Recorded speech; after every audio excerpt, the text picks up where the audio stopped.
Bueno, vamos a la predicación de la palabra. Qué bonito es oír las predicaciones. Y qué complicado es predicar, hermano. Bueno, pero vamos a seguirlo intentando. Vamos a la predicación. Estamos estudiando un bello tema. Y a partir de hoy comenzamos a sumergirnos más y más. Porque queremos convertirnos en una tierra de bendición. Queremos saber qué tipo de tierra somos. Y estamos ya listos, pues vamos a ubicarnos en 1 Corintios capítulo 2. 1 Corintios capítulo 2. Vamos a leer el texto 13, 14 y 15. Gloria a Dios. ¿Ya lo tienen? Bueno, en el día de hoy, mediante la voluntad de nuestro Dios, estamos grabando el audio de este tema para que nuestros hermanos que nos van a oír en República Dominicana, nuestros hermanos que nos van a oír en el Perú, nuestros hermanos que nos van a oír en Colombia, a través de las redes sociales, disfruten este mensaje de parte del pastor Wilmer Romero desde el altar de la iglesia Anunciadora de Sion, El Recreo, su iglesia. Leemos palabra de Dios bajo la bendición del Padre, Hijo y Espíritu Santo. Lo cual también hablamos, no con palabras enseñadas por sabiduría humana, sino con las que enseña el Espíritu, acomodando lo espiritual a lo espiritual. Pero el hombre natural no percibe las cosas que son del Espíritu de Dios, porque para él son locura y no las puede entender, porque se han de discernir espiritualmente. En cambio, el espiritual juzga todas las cosas, pero él no es juzgado de nadie. Creo que la parte 7 de este tema titulado ¿qué tipo de tierra soy? Un tema que cada día que estudio enriquece mi vida. Quiero decirles que la enriquece porque antes de yo traer esta palabra a ustedes, yo tengo que estudiarla paso a paso y recibir las indicaciones del Espíritu Santo para poder traerles este mensaje de una forma muy sencilla para que ustedes puedan interpretarlo. Este mensaje que me ha generado horas y horas de estudios, de investigación, hermanos, lo considero como parte de la columna vertebral de la vida cristiana y en este caso del ministerio que represento, porque hemos entrado en una etapa de formación debido a la necesidad que hoy por hoy tiene la iglesia de Jesucristo, no Anunciadora de Sion El Recreo nada más, toda la iglesia de Jesucristo tiene gran necesidad de ser enseñado a través de la palabra de Dios. Porque a medida que vamos estudiando este tema, nos vamos orientando y ubicando en el contexto real de la palabra de Dios y de la vida cristiana que el Señor quiere que nosotros llevemos, hasta llegar a un nivel, como dijo el apóstol Pablo, a la estatura de un varón perfecto, es decir, a la imagen de nuestro Señor Jesús.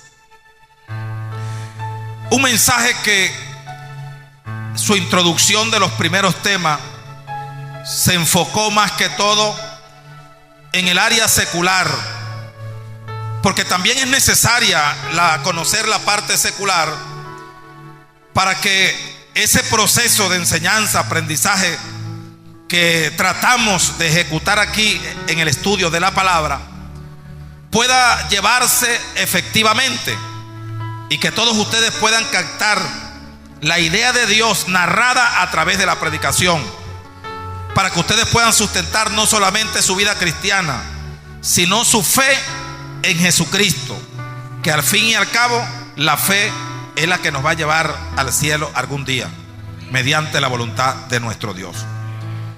Este mensaje yo lo considero como un abono. Como un abono. Lo que hace un agricultor, preparar la tierra para que de forma efectiva pueda germinar, pueda crecer, pueda producir.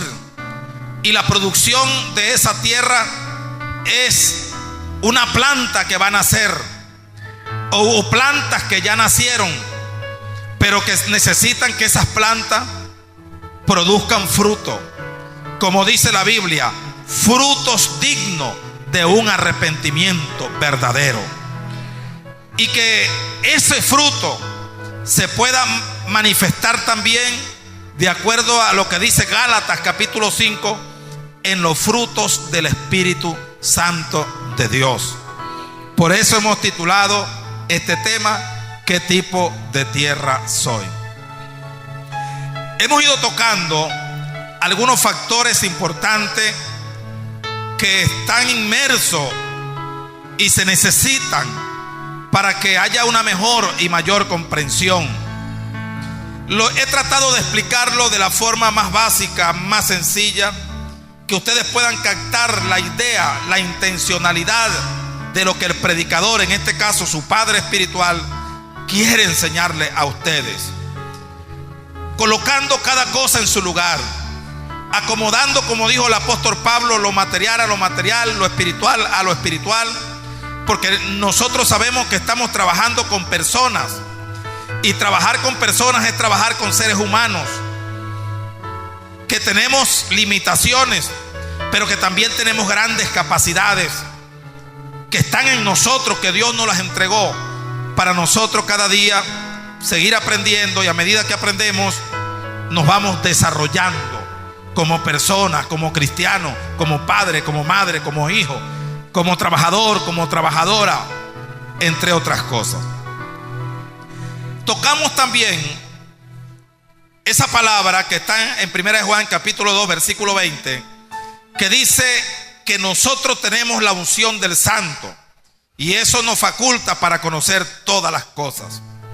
Hablamos que la unción del Santo es la presencia del Espíritu Santo en nosotros, que una de las manifestaciones del mismo, la Biblia lo cataloga como el Espíritu de verdad.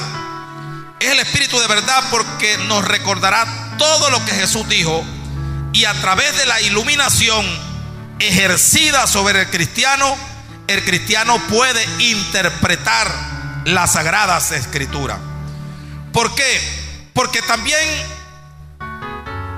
dije, hablando de la unción, que la unción de Dios está en nosotros a través del Espíritu Santo, pero que ese Espíritu Santo tiene dones, tiene talento, tiene manifestaciones, tiene operaciones, entre muchas cosas más que hace. Pero la genuina voluntad de Dios de enviar al Espíritu Santo ha sido para que represente a Jesús en nuestra vida y sea nuestro consolador. Jesús sigue siendo nuestro abogado, pero el Espíritu Santo es nuestro consolador en los momentos de las pruebas, de las luchas y las dificultades. ¿Cuántos alaban al Señor? El Espíritu Santo de Dios ejerce sobre nosotros lo que teológicamente conocemos como la iluminación. La iluminación es una capacidad con que dota el Espíritu Santo al creyente para interpretar las sagradas escrituras, y es permanente en el creyente, porque si el Espíritu Santo es permanente en ti y en mí, la iluminación que fluye del Espíritu Santo es permanente. También estuve hablando de la inspiración. La inspiración es una capacidad con que Jehová, el Dios, el Padre, dota a los predicadores, a los profetas, a los maestros, a los evangelistas, a los que cantan, a los que adoran, a los que tocan instrumentos, a los consejeros, a los mentores, a los diáconos, a todo aquel que trabaja en la obra. Dios lo inspira. Recuerdo ahora lo que Pablo le dice a Timoteo, le dice que toda la escritura es inspirada por Dios. Entonces toda la escritura es inspirada por Dios, obviamente porque quienes escribieron fueron hombres, y sobre esos hombres Dios desató sobre ellos la inspiración. La inspiración es una capacidad más que todo de autoridad, para que quien escribe y quien predica o quien canta o quien toca exprese una verdad que conoce. En este caso, la verdad de Dios revelada a través del Espíritu Santo. Ahora, la inspiración no es permanente como la iluminación. La inspiración es por momentos. Dios decide, de acuerdo a la búsqueda, a la integridad y la santidad del individuo, Dios decide inspirarlo sobre algo para algo. Y por eso dije que no hay niveles de unción, sino niveles de honra, con que Dios le place honrarte a ti, honrarme a mí. La unción la tienes o no la tienes. Cuando la gente confunde y dice, tiene un nivel de unción más grande que fulano, no, es un nivel de honra porque se la ganó en la búsqueda, en ayuno, en oración, en santidad, delante de la presencia del Señor. Hablando de esa administración que hace el Espíritu Santo, la palabra que tenemos como base nos ubica en una posición antropocéntrica. Y es, cuando hablamos de una posición antropocéntrica, estamos hablando de antropología.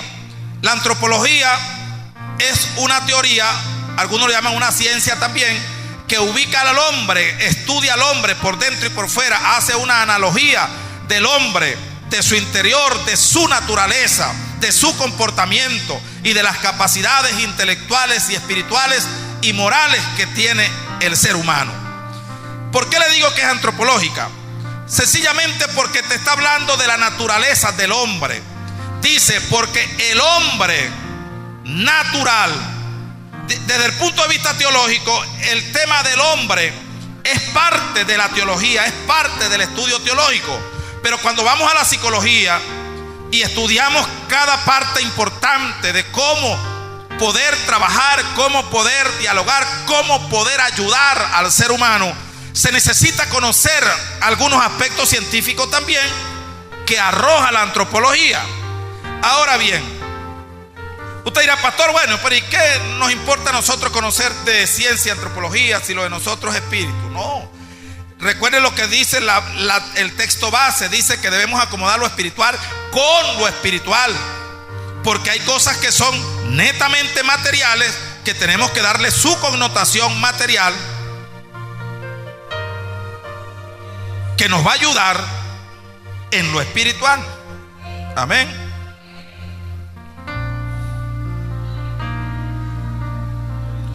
Nos va a ayudar en lo espiritual. Ahora bien, la lectura que tenemos hoy nos dice, que está en 1 Corintios 2:13 en adelante, dice que el hombre natural no percibe. Recuerden que la palabra percibir ya lo estudiamos como en 3 domingos.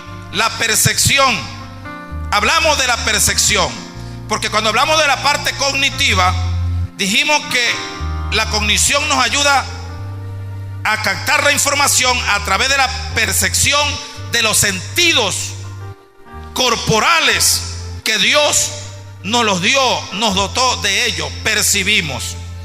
Cuando hablamos de percibir, estamos hablando de lo que de forma sensorial, desde el punto de vista corporal, nosotros podemos captar, en este caso, nuestros oídos, que es a través del medio corporal por el cual ustedes hoy están oyendo la información bíblica, ¿cierto?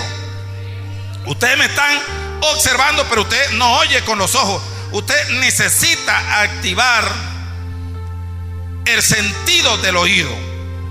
Eso es desde el punto de vista secular, material, biológico, científico. A través de los sentidos me percibes la información a través del oído. El oído transmite la información a tu intelecto y forma referencias mentales en ti que cada vez que tú oigas alguna expresión de lo que se dijo aquí hoy, habrá una imagen en tu mente que va a transmitir una información a todo tu cuerpo que te puede animar, te puede alentar en el momento preciso cuando necesites una expresión de una palabra de la que se dice en cualquier predicación. Por eso es que cuando hay personas que testifican y dicen: mira, yo estaba en peligro, pero recordé que oí en una predicación esta palabra y esa palabra me ayudó.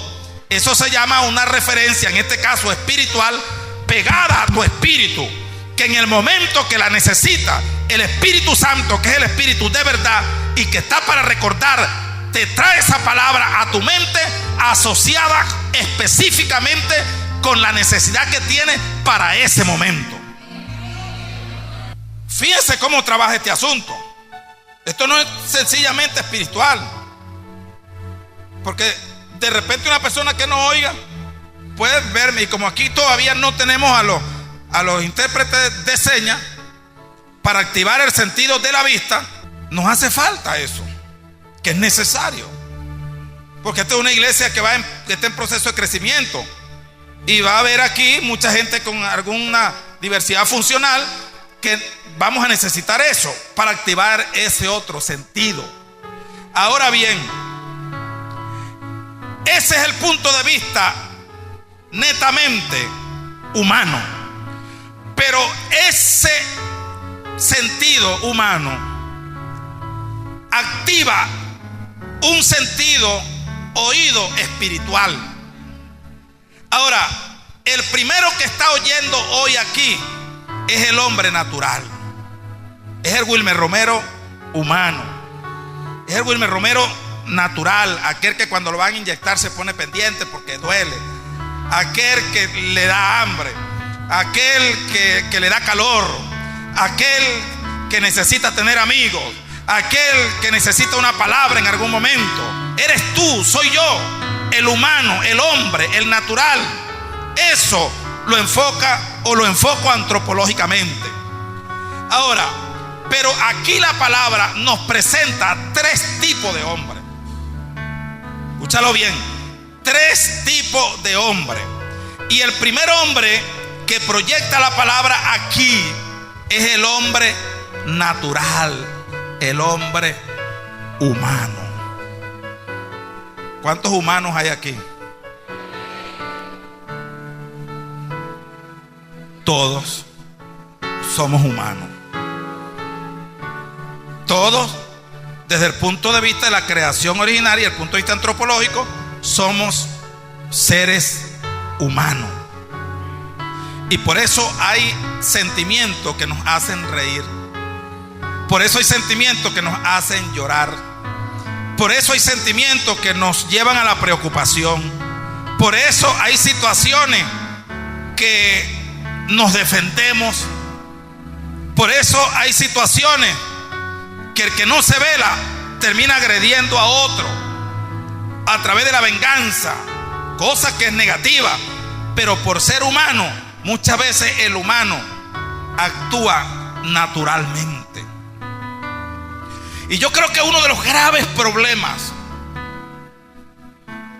que está interfiriendo negativamente en ese proceso de captación de lo que tú oyes, lo que ustedes todos oyen, está aquí en esto que vamos a tratar hoy, que era lo que el Espíritu Santo me decía: revisa del tipo de tierra. Y cuando hablamos de tierra, estamos hablando de la formación, de la creación de Dios, que el hombre fue creado del polvo de la tierra. Cuando Dios creó al hombre del polvo de la tierra, amados, ¿tenía vida? ¿Sí o no? No tenía. No le dé miedo decir lo que usted sabe. Inspírese, deje que Dios lo inspire, porque cuando usted tiene miedo no hay inspiración. Usted declara una verdad de inmediato porque usted está inspirado. Apréndase eso. Entonces, la Biblia dice que Dios creó, dijo: hagamos al hombre. Y Dios hizo una figura, una imagen, un cuerpo. Dice que tomó del polvo de la tierra y fabricó un muñeco. Un hombre. Y él se le ingenió. No existía un hombre, pero Dios lo creó el primero. Y la Biblia dice en el capítulo 2 del libro del Génesis que ahí estaba el hombre. Pero el hombre en su estado natural, el hombre estaba muerto. No tenía vida. Solo era un cuerpo de barro con una figura.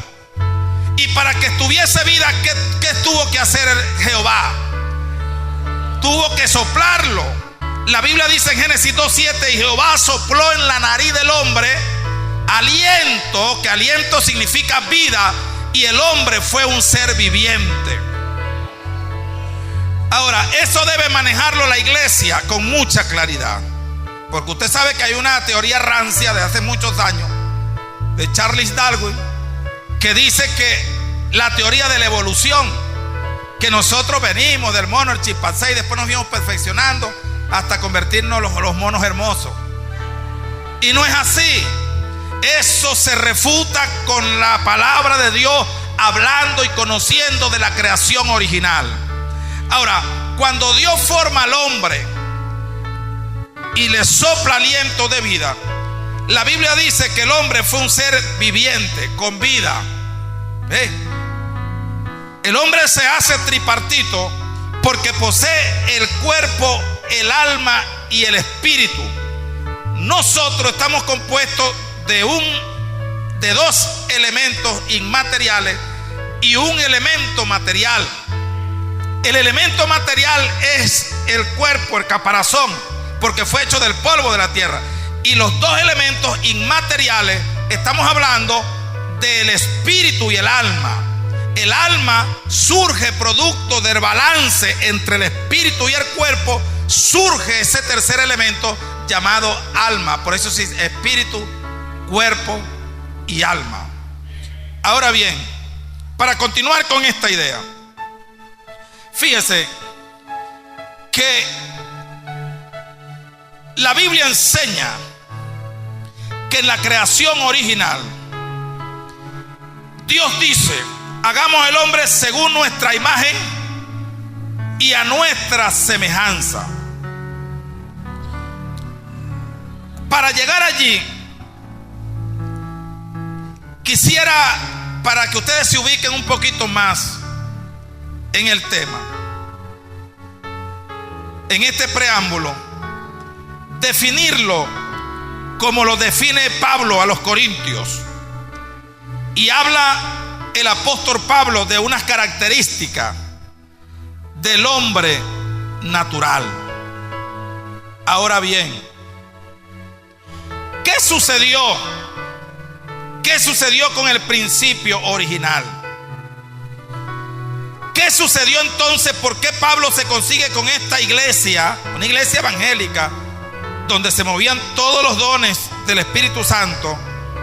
Y el apóstol Pablo habla de este tema en una de las iglesias más fogosas, aparentemente, que habían en aquel tiempo.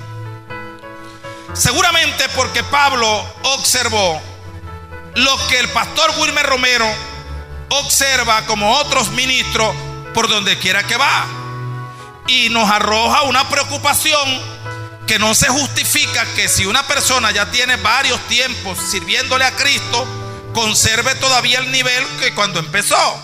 Eso es estancamiento. No se justifica que una persona que es redimido por la sangre de Cristo, que llegó al evangelio, todavía no sabe ni la O por lo redondo del evangelio. No se justifica que una persona que se entregó a Cristo, ya se bautizó y todo, usted le pregunta ¿qué dice Juan 3:16? Y no lo sabe. ¿Qué es lo básico? Es lo fundamental. Hay creyentes que son abordados por cualquier persona de forma malsana en algún momento, y lo interpelan con una pregunta y no sabe qué decir. Y no, ya va, déjame preguntarle al pastor, porque eso lo saben son la gente que tienen años, y él tiene 5 y 8 años en el Señor. Allí es donde está esa gran preocupación. Por eso el apóstol Pablo, cuando llega a los Corintios, observa en su ministración, aquí hay un problema. Aquí hay un problema. Yo tengo que enseñar de los tres tipos de hombres y voy a comenzar hablando del natural.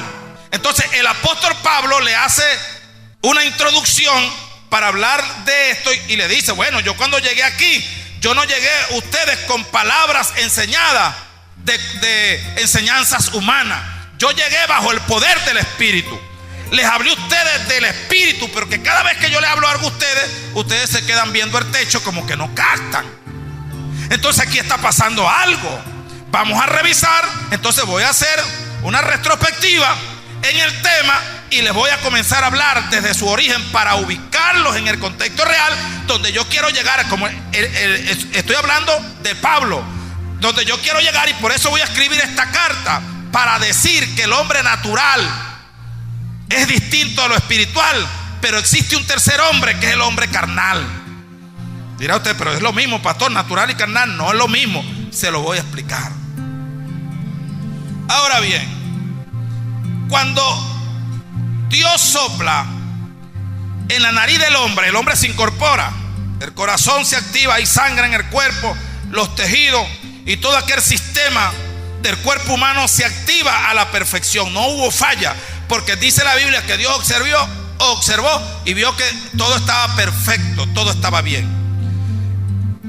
Cuando Dios dice: hagamos al hombre a nuestra imagen y semejanza, hay evidencia que muestran la imagen de Dios en el hombre. Y una de esas evidencias consiste en ese soplo de vida que Dios le dio al hombre. Cuando Dios le sopla la nariz al hombre, el hombre recobra vida a través de algo que se llama espíritu. El espíritu es el que da vida. El hombre recibe vida humana. En ese espíritu iba una gran capacidad, y es una de las formas que muestran o evidencian la imagen de Dios en nosotros. Y es que el espíritu que Dios nos dio no muere, es un espíritu inmortal. Y ese espíritu inmortal Dios tenía que depositarlo en el ser humano, primero para darle vida, y segundo que le garantizara poder tener relación espiritual con Él. Porque ustedes saben que la Biblia dice que nadie ha visto a Dios, ¿cierto? Y cuando nosotros revisamos o estudiamos desde el punto de vista bíblico y teológico la existencia de Dios, conseguimos que uno de los atributos de Dios es que Dios es espíritu. Dios es espíritu. Y Dios espíritu no se podía relacionar con un cuerpo muerto. Dios se comunica directamente con nuestro espíritu humano que Él nos regaló, que es propiedad de Dios, por cierto, porque Eclesiastés dice que es necesario que todos los hombres, a través de la muerte, vayamos a ser sepultados, dice, antes que el cuerpo vuelva a la tierra y el espíritu vuelva a Dios que lo dio. Entonces usted puede preguntarse: bueno, pero si el espíritu de Dios, ¿quién es el que se pierde? ¿A quién es el que condenan? Sencillamente al alma. Porque entre el espíritu y el alma hay capacidades distintas. El espíritu solamente puede ser contaminado cuando un ser humano adora ídolos y practica la magia negra y practica la magia blanca y practica la brujería. El espíritu se contamina, porque el espíritu del hombre fue hecho, y de la mujer, exclusivamente para relacionarse con su creador. Pero cuando el hombre decide acceder a las prácticas ocultas y a relacionarse con los muertos y con las ánimas y tantas cosas, el espíritu se contamina. Por eso la Biblia dice: límpiame de toda contaminación de carne y de espíritu. Ahora bien, el alma sí se contamina, porque la alma es donde están los sentimientos, que ya se lo he enseñado a ustedes en otros momentos, donde está el sentir de la persona, donde la persona toma las decisiones y la contamina, y el alma será condenada. Ahora bien, estamos en el capítulo 2 del Génesis. Vamos al capítulo 3. En el capítulo 3 del Génesis se presenta otra escena, una escena distinta a la que le acabo de comentar. El hombre comenzó su vida normal, Dios le regaló una mujer, etcétera, etcétera. Pero al final de la historia, la Biblia dice que Adán y Eva pecaron. Cuando Adán y Eva pecan,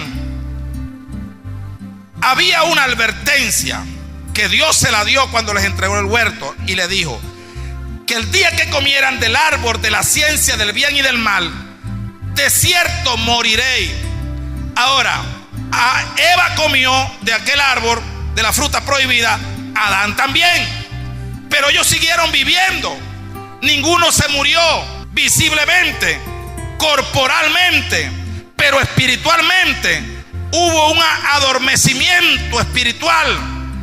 Era la muerte eterna que se generó en aquel momento, y el hombre fue excluido no solamente del huerto del Edén, sino de la gloria, de la presencia de Dios. ¿Por qué?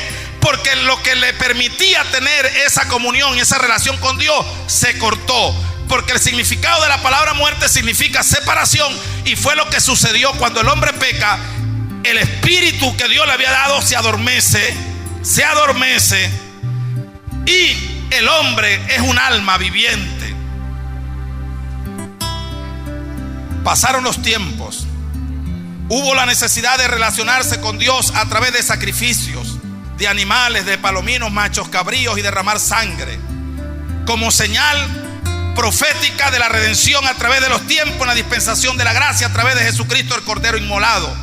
Por eso no se habló de una entrega a Cristo en toda esa época antiguo testamentaria, pero fue en la dispensación de la gracia cuando Cristo dice: yo he venido para que tengan vida. Y en reiteradas oportunidades el mensaje de Cristo era: yo he venido para que tengan vida.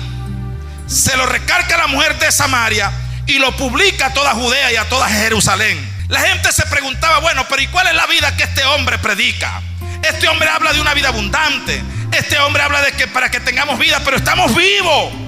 Ellos estaban vivos corporalmente a través del alma, pero la relación con Dios estaba rota. Esto ubica al creyente, que el creyente que no tiene relación con Dios espiritualmente, que no busca a Dios, poco a poco se va muriendo y llega a su estado natural. Ahora bien, cuando Cristo muere, el pacto a través de la expiación redime los pecados del pueblo, de las gentes. En nosotros nace una nueva persona. En nosotros nace un nuevo hombre. Y el viejo hombre dice que quedó muerto, sepultado, pero quedó en nosotros. Por eso el apóstol Pablo dice: ¿quién miserable de mí? ¿Quién me librará de este cuerpo de muerte? Dijo el apóstol Pablo. Espero que ninguna persona, porque hay personas que a veces se creen demasiado santos, que cuando uno dice estas cosas se ofenden. Yo no le estoy hablando de otra cosa sino la real verdad de la Biblia. Usted que es santo, usted que se siente que no pisa el suelo ya de la santidad, usted carga una naturaleza caída en usted. Usted carga un viejo hombre, usted carga a la vieja mujer, usted carga a ese todavía. ¿Y dónde lo carga? Lo carga intrínsecamente adentro. Porque si no fuese así, nadie pecara. Ahora pregunto yo: ¿quién sabe pecar, el viejo hombre o el nuevo? El viejo dice que está viciado, y por eso Pablo le recomienda a los hermanos en Éfeso y le dice: despojaos del viejo hombre que está viciado con sus deseos engañosos de la carne. Esto es doctrina de la Biblia. Dos naturalezas, dos leyes: la ley de la carne y la ley del espíritu. Ministros de un nuevo pacto, nueva naturaleza. Pero hay un pacto caído que todavía está en nosotros. Y usted dice: pastor, ¿y hasta cuándo? Hasta que Cristo venga. Hasta que Cristo venga. Porque es necesario que el grano de trigo caiga a tierra y muera, se desintegre, y después nazca una nueva planta, dijo Jesús. ¿Qué quiere decir eso? que a través de la muerte corporal se va a sufrir una transformación. La ciencia la llama una metamorfosis, pero nosotros desde el punto de vista bíblico la llamamos una transformación. Y por eso Pablo le escribe a los Corintios en el capítulo 15 de su primera carta, le habla de la resurrección de los muertos. Y Pablo dice: para que esto corruptible se vista de incorrupción. Está hablando del alma, que es la que se contamina, la que es corrupta. Y para que esto mortal, hablando del cuerpo, que es el que se desintegra, para que esto mortal se vista de incorrupción, de inmortalidad. Y cuando esto suceda, sorbida es la muerte en victoria. Es decir, pasaremos del estado del hombre natural, del hombre carnal, de la naturaleza caída, y seremos libertados cuando nuestro espíritu sea libertado de este cuerpo de muerte, lleno de enfermedades, lleno de problemas, de críticas, de murmuraciones, de camorras, de peleas, de chismes. Sea liberado a través de ¿qué? A través de la purificación, de la transformación, el proceso de muerte, bien sea en la tumba o a través del arrebatamiento de la iglesia. Porque en el arrebatamiento de la iglesia, de igual forma, quien no vaya por el camino de la muerte al suelo y muera como el grano de trigo, en el arrebatamiento tiene que sufrir la transformación. Y dice el apóstol Pablo: aún la naturaleza misma, la creación misma, llora de noche y de día pidiendo su liberación. ¿Cuántos alaban el nombre del Señor Jesús?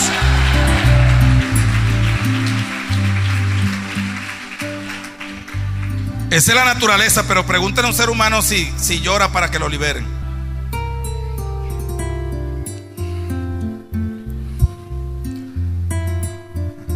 Ayúdenme, llévenme rápido, rápido, corra, Señor, al hospital, porque no quiero morir. Y la naturaleza lo que pide es renovación, porque la naturaleza sí sabe cómo era en el huerto del Edén.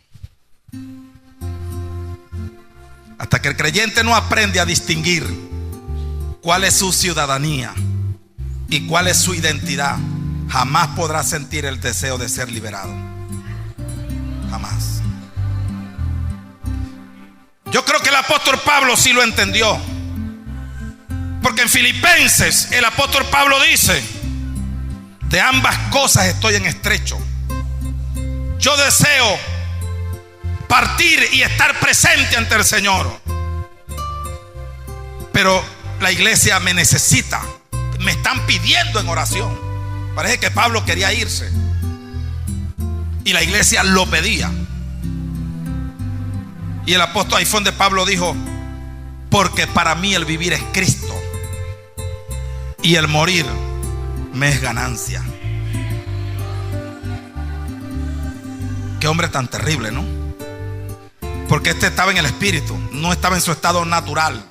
Y por eso es que le escribe a Timoteo, ya en los pocos días que le quedaban de vida, le dice: ya yo estoy a punto de ser sacrificado, pero esfuérzate en la gracia, lucha como atleta, sé buen soldado de Jesucristo. Timoteo, he peleado la buena batalla, he acabado la carrera, he guardado la fe, y por lo cual me espera la corona de justicia, la cual me dará el juez justo, y no tan solamente a mí, sino a todos los que aman su venida. ¿Cuántos alaban a Jesús? Santo Dios. Ahora, ¿qué sucede con el hombre natural? El hombre natural, dice la palabra, que no percibe las cosas que son de Dios. Le parecen locura. Ahora bien, ¿por qué no percibe las cosas que son del Espíritu de Dios? Yo los entiendo en cierta forma, porque cuando estamos hablando del hombre natural, no estamos hablando del evangélico, estamos hablando del inconverso. Estamos hablando del que no ha conocido a Cristo, del que no ha gustado al evangelio. Tal vez usted diga: bueno, ya yo me salí de ese problema, ese equipo, estoy bien. Sígame oyendo. El hombre natural no percibe las cosas que son de Dios debido a su naturaleza caída. Le dije que el espíritu quedó adormecido. No puede entender lo que yo predico. Un inconverso analiza y dice: oye, este hombre está diciendo cosas importantes allí. Oye, pero ¿cuánto me cuesta aceptarlo? La realidad es otra. Usted no ve que los descarriados lloran y se estremecen y se revuelcan y a veces hasta danzan. Y usted le preguntan: ¿quieres reconciliarte con el Señor? No. ¿Por qué? Porque está muerto. Y donde no hay un espíritu vivo, no hay relación con Dios. No puede entender porque está en su estado natural. Aquí la mayoría somos creyentes. No deberíamos sufrir de esto. Debido a su naturaleza caída, el hombre natural carece del deseo y la habilidad de aceptar y recibir las cosas que son del Espíritu de Dios. Por supuesto que sí. Porque usted cree que hay inconversos. No todos, pues tenemos muchos aliados inconversos, muchos prospectos inconversos. Pero hay inconversos que critican a los evangélicos.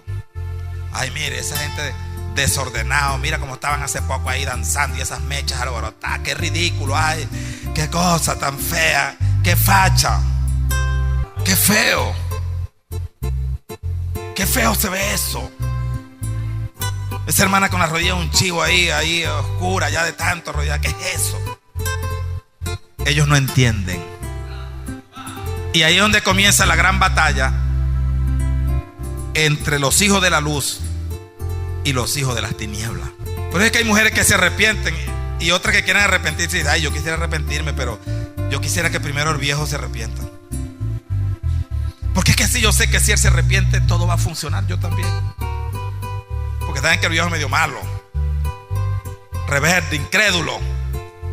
Y por eso ustedes, mujeres que están aquí, que tienen esposos inconversos, cuando tengan batallas con ellos, no los vean a ellos.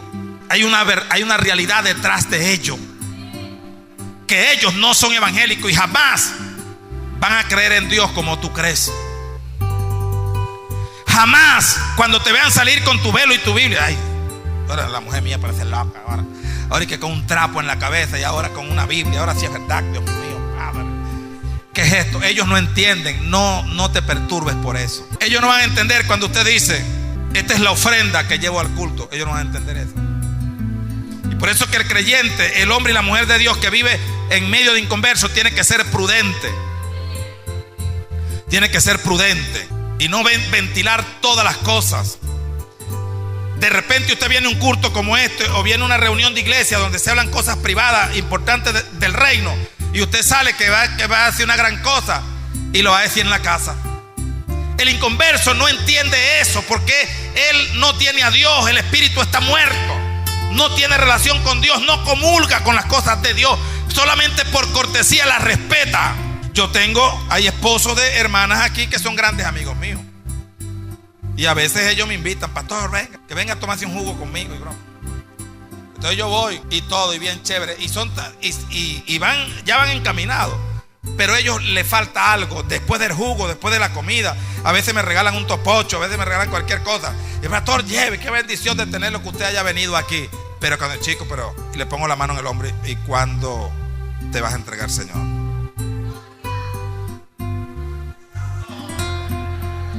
Parece que reciben la puñalada más grande. Ahora, yo no me lucho con ellos. Por eso es que yo digo que el evangelio no es obligado. Porque el Espíritu Santo tiene que comenzar la obra en cada persona, como la comenzó en usted y la comenzó en mí. Y a medida que nos vamos relacionando con Dios y con los evangélicos, nos vamos acercando, y los padres y las madres que son cristianos orando por los hijos, y las mujeres orando por el esposo, y el hombre cristiano orando por la esposa que es inconversa, el Espíritu Santo va lidiando con ellos. Porque recuerden que de las 3 funciones que hace el Espíritu Santo, dice: y convencerá al mundo de pecado. Pero para que el Espíritu Santo convenza al mundo de pecado, a los inconversos, usted tiene que predicar. Yo tengo que predicar. Ahora, si usted no le predica a su esposo, si usted no le predica a sus hijos, si usted no le predica a su jefe en el trabajo, si usted no le predica a los descarriados, ellos jamás llegarán. Porque la única salvedad que hay para que una persona crea en el Evangelio es que usted le predique. Y cuando usted y yo le predicamos, el Espíritu Santo toma mis palabras y tus palabras y las lleva al corazón de esa persona. Y es cuando se produce el toque del Espíritu de Dios y lo quebranta. Es quebrantado por la palabra. Yo estoy seguro que en el día de hoy los amigos y las amigas que nos visitan, la palabra está cayendo en su corazón. Y Dios va a obrar. Si no se entregan hoy, a mí no deja de preocuparme, porque una vida sin Cristo corre peligro. Pero no me decepciona, porque yo creo la palabra. Y la palabra me dice cómo el Espíritu Santo trabaja con el pecador.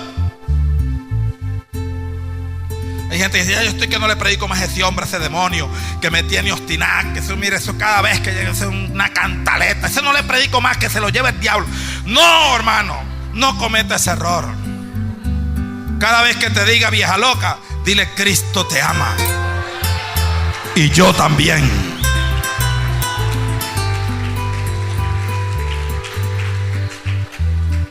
Hay mujeres que le falta sabiduría, porque quieren traer los hombres a la iglesia y no quieren acompañar a los hombres a un viaje o donde están con su familia. Vaya, acompáñelo, vaya donde él va a hacer reunión con la familia. Y después que ellos conversen y hablen de negocio y de política y de todo, digan, yo quiero una oportunidad porque yo quiero hablar de lo que yo cargo aquí. De la abundancia del corazón habla la boca. Usted no va a estar hablando más de nadie, hablando de economía, nada de eso, olvídese de eso. Hable de la palabra.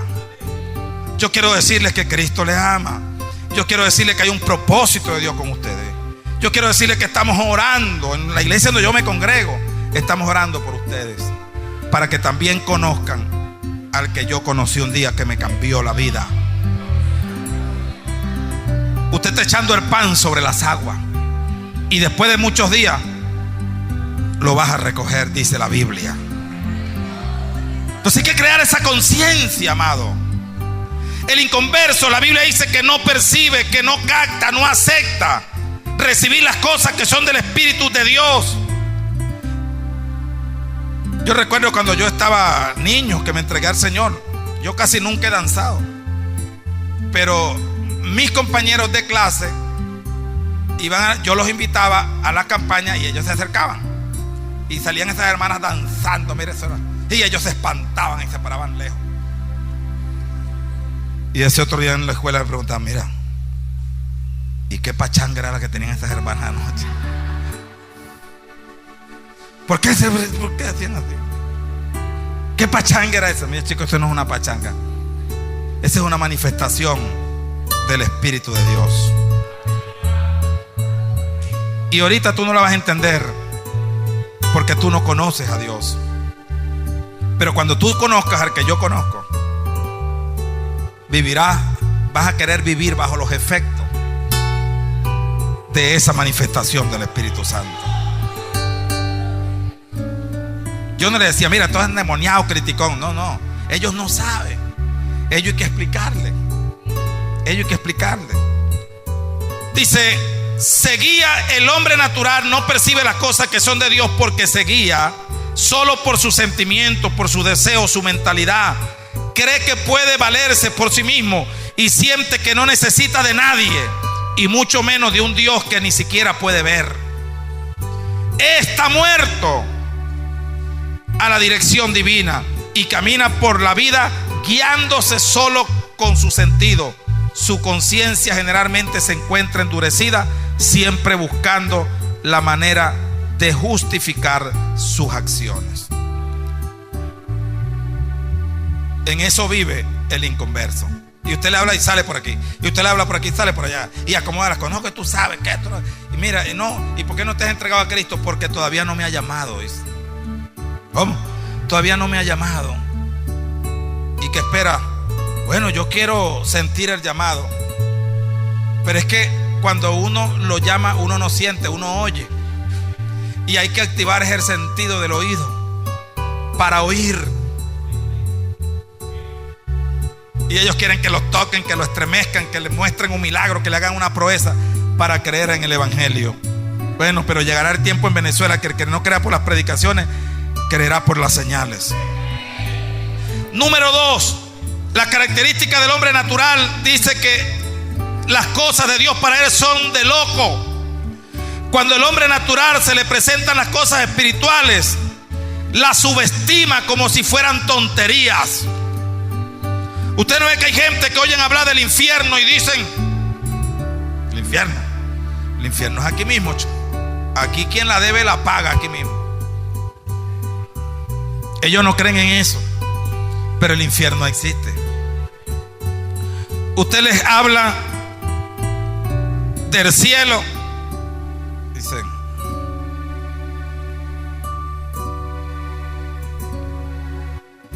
una vez yo oí a un evangélico, y era un evangélico opositor de paso, bravo cuando el presidente Chávez estaba vivo, porque Chávez dijo un día que el cielo era ese que se veía, que no existía, y el infierno era aquí mismo, aquí donde se paga todo.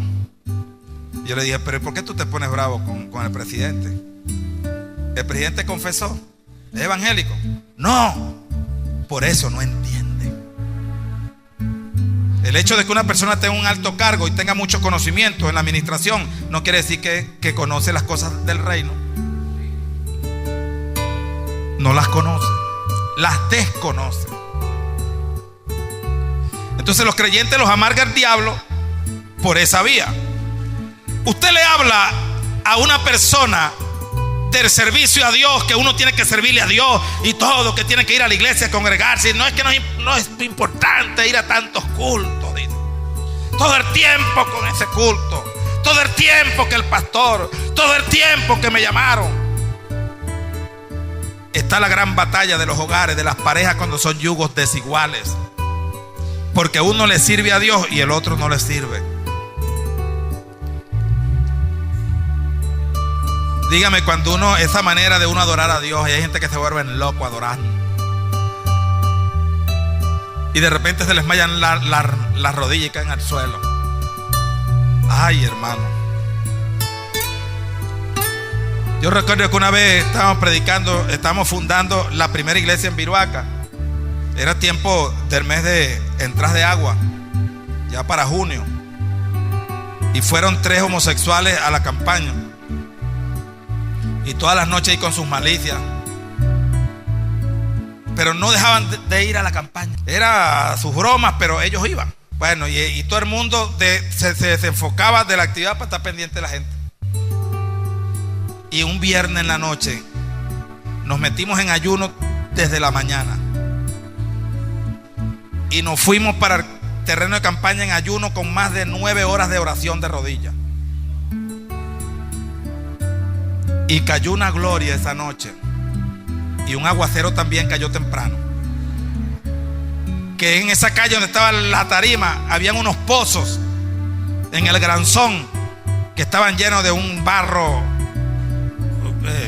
anaranjado. Y llegaron los 3 personajes con sus morisquetas otra vez. Pero esa noche no era para morisquetas, esa noche la gloria los iba a tocar. Y cuando veían a las hermanas danzando, ellos comenzaban también a hacerle mofa.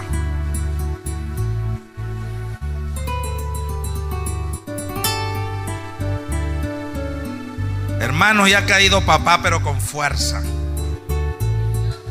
Y ellos salieron haciéndole, mofando a las hermanas, y a los hermanos estaban danzando, y de repente como que les pegó un cable de 220. Pegaron un salto y cayeron en el pozo de agua y se revolcaban.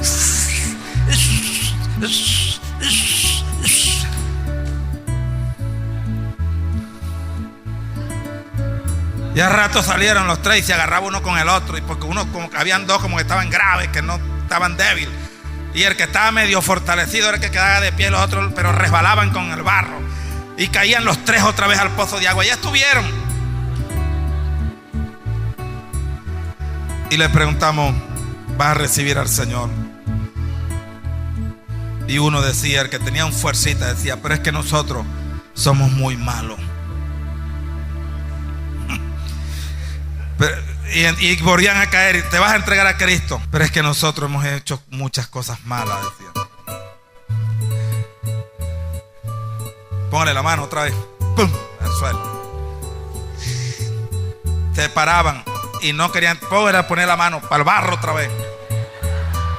Y al final de tantas caídas dijeron: nosotros nos vamos a entregar al Señor Jesús. Porque criticábamos esto, nos burlábamos de esto, pero hoy lo hemos vivido en carne propia. Y esto me recuerda cuando estábamos fundando en Puerto Cabello. La pastora Marbeli y mi persona andábamos encargados del equipo evangelístico para fundar esa obra allí. Y estábamos en un barrio que llaman Santa Cruz. Es un barrio de esos malandrosos, eso hay de todo ahí. Pero prácticamente estábamos en el centro. Ustedes saben que Puerto Cabello, por ser un centro, el puerto queda ligado con el centro y con los barrios ahí de todo. Y montamos esa poderosa campaña. Y la pastora cantaba esos cantos maravillosos. Y llegaban los malandros como con ganas de bailar. Y ellos veían a los hermanos que saltaban. Y ellos no querían saltar sino con pareja. Cuando yo paso a predicar, estaban embochinchados ahí adelante. Bienvenidos los amigos. ¿Cómo se sienten? Les dije. Bueno, ¿cómo nos vamos a sentir? Gozoso. Yo dije: esto los va a tallar para esta noche. Pero ustedes se atreven a quedarse allí mientras predico algo, les dije, y después volvemos a cantar. Claro que sí, porque queremos bailar, decían, queremos bailar. Yo que poco oro después que leo la palabra. Y Señor, voy a predicar tu palabra y yo quiero que tú tomes el control aquí. Me vas a tomar control de toda esta gente. Y yo le digo: levanten la mano los que quieren que Dios tome el control. Ellos también. Y esto es lo que yo esperaba. Y comienzo a predicar. Prediqué como 15 minutos. Y después nos fajamos a cantar. Y a cada quien agarró su pareja. Oye, el diablo me decía: mire, se te embochinchó esto, nadie se te va a entregar esta noche. Me decía el diablo. Ahora esta gente te embochinchó este asunto. Pero es que yo le había dicho a Jehová que tomara el control. Y si Jehová los dejó bailar, ¿quién soy yo para que no bailen? Y parábamos la música y ellos se paraban. Y pedían más. Seguimos, sí. Decían sí. Cante, pastora. Y ellos con su pareja, seguramente la pareja de ellos del barrio, bailando. Y ha caído, se detuvo la nube de Jehová ahí en ese lugar. Y cayó la presencia de Dios como nunca. Y después no bailaban, después saltaban, gritaban esos malandros con esas mujeres. No se podían soltar de la mano en pareja. Y cayeron postrados frente a la tarima, llorando. Nosotros queremos entregar nuestras vidas al Señor Jesús.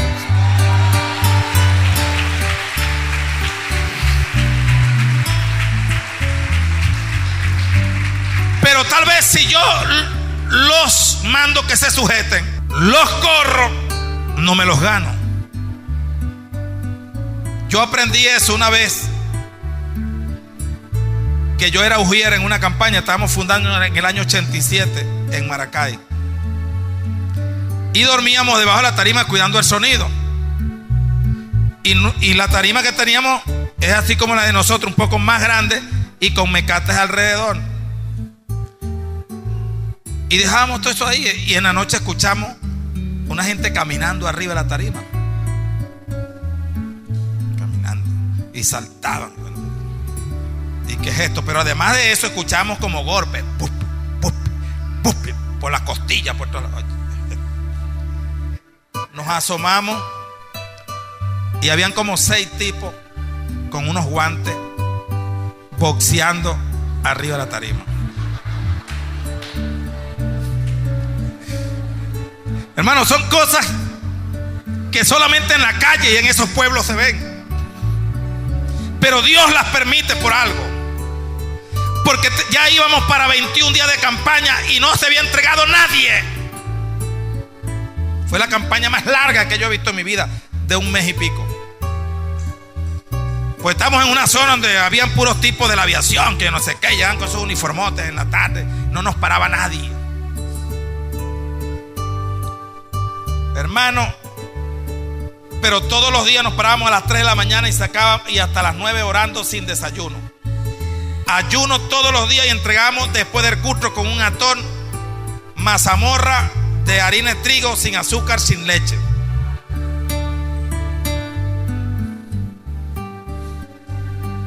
Ya teníamos más de 20 días con eso. Harto de harina de trigo, de atón, sin azúcar ni leche. Y eso era después del culto. No es que era a la hora del almuerzo, no, después del culto, todos los días, hermano. Nos fuimos a cuidar esa noche y otro era el narrador, que no sé qué, que lo tiene pegado contra la baranda, que no. Hermano, no le dijimos nada. Eran hombres peligrosos. Ni le dijimos nada tampoco a los del equipo, que estaban como a 2 barrios hospedados. Y esa otra noche los tipos agarraron eso para boxear todas las noches, para practicar. Pero ya para la segunda y tercera noche, cuando ellos llegaban y pegaban a boxear, como nadie nos iba a robar, nosotros nos tirábamos de rodillas. Y durábamos de rodillas el tiempo que ellos boxeaban, hasta altas horas de la madrugada, activando el poder de Dios sobrenatural. Porque el que no entendía por la palabra tenía que entender por los milagros, por la manifestación del Espíritu Santo. ¡Santo Jehová! Y orábamos con intensidad. Y en una noche comenzaron a boxear y los golpes eran más duros y más acelerados. Y mientras más poder le metíamos en otra oración, más duro pegaban a esa gente. Hermano, era increíble. Yo no sé, yo no me explico estas cosas. Ahora las medio entiendo. Pero mientras más nosotros arreciábamos la oración, como que le daban potencia a esos tipos ahí. Y caían al suelo y párenlo, y le contaban los números, la cuenta regresiva para declararlo fuera de combate, pero el otro se levantaba. De broma no se mataron esa noche.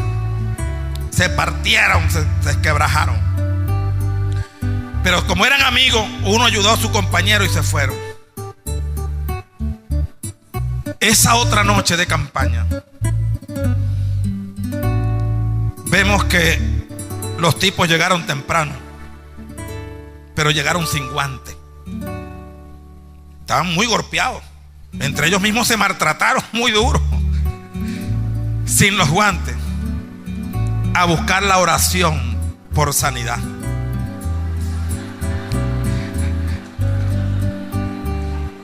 ¿Qué tienen? Venimos a pedir oración por sanidad. ¿Qué les pasó?, le dice el pastor. No, lo que pasa es que tuvimos una práctica muy intensa. Papá los aceleró arriba de esa tarima. Esa tarima estaba el fuego. Y se maltrataron unos con otros. Pero llegando ellos, vemos que de los apartamentos venía uno de los oficiales corriendo con una niña en los brazos, gritando a la tarima. No había empezado el culto, ellos llegaron temprano. ¿Qué tiene la niña? Se me está muriendo, decía, era un capitán de la aviación. Se me está muriendo mi hija. Pero nosotros habíamos ido a su casa a tocar varias veces. No le dije eso a él, pero fue lo que me recordé. Todos los días evangelizábamos esos apartamentos. Hermano, ahí no había pastor todavía, no había nada. Ahí lo que había era puro ujier, los muchachos que cuidábamos la tarima y los músicos. Vamos a orarle. Y le oramos a esa criatura que venía blanqueando los ojos. Y recibió el milagro. Ese hombre regó la voz esa tarde en todos aquellos apartamentos. Nos hizo el favor, lo que no habíamos podido hacer, diciéndole que Cristo sanaba, diciéndole que Cristo lo llamaba. Lo hizo Dios en un segundo, por la manifestación del poder de su gloria. ¡Que viva Jesús! Lo hizo. Y mira, hermano, el hombre regó la voz, y en la noche, la campaña más asistida, a los 25 días de campaña, las almas comenzaron a creer y a creer todas las noches. Los boxeadores, los militares, todos comenzaron a llegar.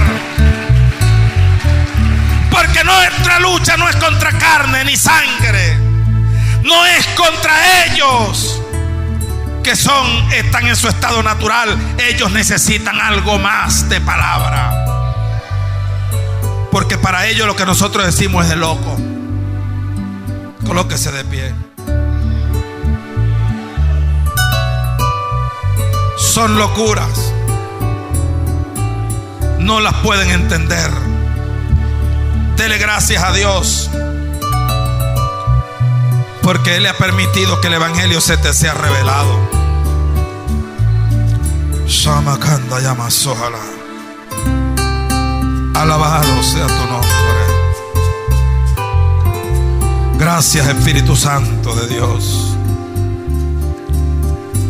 Gracias, Señor.